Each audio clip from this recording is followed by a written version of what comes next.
You cited freedom of speech in that. Why should your right to freedom of speech trump a trans person's right not to be offended? Because in order to be able to think, you have to risk being offensive. I mean, look at the conversation we're having right now. You know, like you're certainly willing to risk offending me in the pursuit of truth. Why should you have the right to do that? It's been rather uncomfortable. In order to be able to think, you have to risk being offensive. And that went viral. That made you very famous. Why do you think that sparked such a reaction? Well, because I think that what I was saying was self-evidently true, but not expressed very well very often. I mean, look, most of the time when you're discussing something that needs to be discussed, everybody's actually rather upset about it. You know, if you're actually talking about something important, right? Because why talk otherwise, unless you're just shooting the breeze? But if there's an issue at hand that has to be discussed, then people are already upset and they have different viewpoints. And the offensiveness in some sense is built into that. And you know that because if you have a family, if you have a wife, if you have an intimate relationship, and you're discussing something that's difficult, the probability that you're not going to offend each other if you're actually having the conversation is zero. And so you don't have to think unless you have a problem. And if you have a problem, then when you think, you're going to offend people. And so what, are we not going to think? That seems like a bad idea. Yeah. You're obviously not an American. We love to not think. You have voluntarily come into the studio and agreed to be questioned. Mm-hmm. A trans person in your class has come to your class and said they want to be called That's never she. happened. And I would call them she. So you would. So you've kind of changed your tune on that. No, I said that right from the beginning. What I said at the beginning was that I was not going to cede the linguistic territory to radical leftists, regardless of whether or not it was put in law. That's what I said. And then the people who came after me said, oh, you must be transphobic and you'd mistreat a student in your class. It's like, I never mistreated a student in my class. I'm not transphobic, and that isn't what I said. But you know, I used to do a show called Politically Incorrect back in the 90s, and, thank you. Oh, the 90s, we remember them. And so I was always asked, what is your definition of political correctness? And I had to come up with one. I said, it's the elevation of sensitivity over truth. Mm-hmm. Which seems like what it still is, except it's worse than ever. It's more like the elevation of moral posturing about sensitivity over truth. It's even worse. Yeah.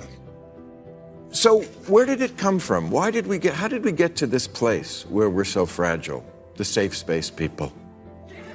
Oh, I think that you can pretty much blame it on the universities. I think that they've pursued, especially in the humanities and in the social sciences as well, they've pursued a policy of a radical leftist policy with an overlay of postmodernism, which kind of a literary criticism approach that's produced all of this. As far as I can tell, I think you can lay a lot of it at the feet of faculties like the faculties of education. There was an article in the Chronicle of Higher Education this week that just devastated the faculties of education, taking them to task for low academic standards and for possession by ideology and for basically indoctrinating people in a cult-like manner and playing identity politics and group identity. And no free speech. Yeah. There was an incident in Fresno State. I don't know if you saw this, but Barbara Bush died. Okay, some professor there tweeted something nasty. Mm-hmm. Yeah. I wouldn't have tweeted it. She called Barbara Bush a racist and said she raised war criminals. Mm-hmm. Okay, you know, it's. Yeah, well, the timing. This crowd likes it, but it's nasty, and they're considering suspending her. And here's what the president of the university said. He said this was beyond free speech. This was disrespectful. Have we lost the thread back to knowing what free speech is? Yes, it can be disrespectful. That is covered under free speech. President of Fresno, you idiot. Jesus Christ. Yeah. Well, and you see this too. I think where it's manifesting itself in a particularly appalling manner is in the increasing unwillingness of comedians, for example, to go on university campuses to be funny. And when comedians I'm one of them. Yeah, well, exactly. Yeah, fuck them. I'm not gonna. I call these people emotional hemophiliacs. You know, it's like the least little thing will make them start to bleed. But it makes me because their answer is not to go into a room full of sharp objects. The answer is to make all of us wear bubble wrap. Yeah, right. So nothing we ever do makes them have a moment of discomfort. Well, It's there's really also very narcissistic. Well, there's also this idea that's promoted by the people who are protecting those who are easily offended, that the way to make people secure is to protect them from things that they don't want to encounter. And there isn't a clinician, like I'm a trained clinical psychologist, and there isn't a clinician in the country who's worth his or her salt that would ever make that claim. Because you don't make people, first of all, it's hard to make people safe because life is seriously not safe. Yes. And the way that you make people resilient is by exposing them to things that they're afraid of and that make them uncomfortable voluntarily, but you use exposure. Right. And so, like, if you over coddle people, if you protect them from everything that's sharp, you make them dull and stupid and narcissistic, and it's a really bad idea. So you do know America. Good.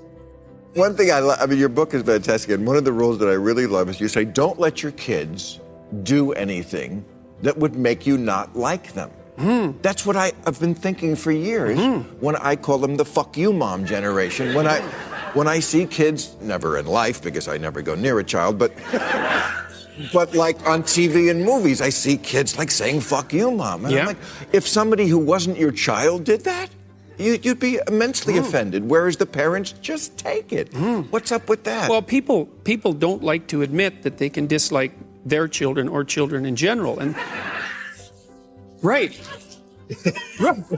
No, I know what you mean. And but they can. No, they totally can. One of the things you see very commonly as a clinical psychologist is family members who hate each other and who it's like they have their hands around each other's necks for 20 years and are squeezing very slowly, trying to strangle each other. And you see parents who clearly detest their children and have ever since they were born. And part of that, I know it's a terrible way of looking at things, but it's true. It's so true. And one of the things... No, parents confide that in me because I don't have kids. Yeah, well... No. That makes it safe. They do. But they say things like, yeah, I love my kids, but if I had to do it over again, I wouldn't. Yeah, well, okay. Like, well, don't tell the kid that. Well, but that's so bad. Look, it is so so bad because the thing is about little kids is that little kids have a wonderful element to them.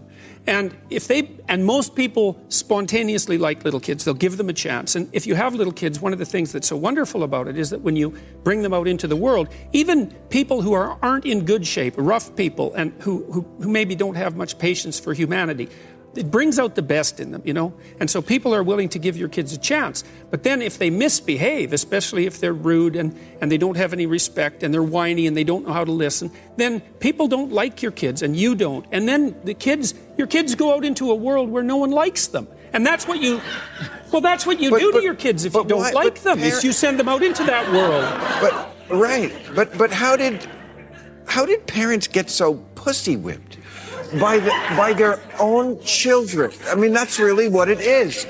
I mean, it's like they act the way a guy acts when he's super sprung on some chick and just lets her walk all over him, and whatever she does, he puts up with. I don't get how we got to that point. I think parents are afraid of exercising authority because they tend to think that authority will crush the creative spirit of their child.